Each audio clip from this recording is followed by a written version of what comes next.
সিদ্ধাৰ্থই প্ৰায় 2 কোটিমান টকা আমি সেপাৰেট কৰিছে জুবিন গাৰ্গৰ একাউণ্টৰ পৰা। তাতে উল্লেখনীয় দুটা পইণ্ট মই ক'ব বিচাৰিম যে যিটো ঘৰ বনাইছিল তেওঁ খৰচ দেখাইছিল 70 লাখ টকা, কিন্তু যেতিয়া ঠিকাদাৰজনক সুধিলে জুবিনৰ খাৰগুলিৰ ঘৰটো, এই যিজন সাক্ষী আছিল তেওঁ ক'লে যে নহয় মইতো 70 লাখ পোৱা নাই, মাত্ৰ 35 লাখ পাইছোঁ।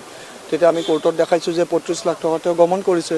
সেই গমন কৰি তেওঁ কৰে কি সদায় মানুহবিলাকক কেছ পইচা দিয়ে আৰু সেই কেছ পইচাখিনি তেওঁ বেংকত আকৌ ট্ৰানজেকশ্যন কৰে অনলাইন কৰি কেনে সেইখিনি বেকডোৰেৰে আকৌ মহাবীৰ একুৱাত ফাইনেন্স কৰে। তেনেকুৱা আমি কেইবাজনো সাক্ষী প্ৰায় 20টামান সাক্ষী সংগ্ৰহ কৰা হৈছিল এই ব্লেক মানিখিনি হোৱাইট কৰি কেনে মহাবীৰ একুৱালৈ ট্ৰান্সফাৰ কৰাটো।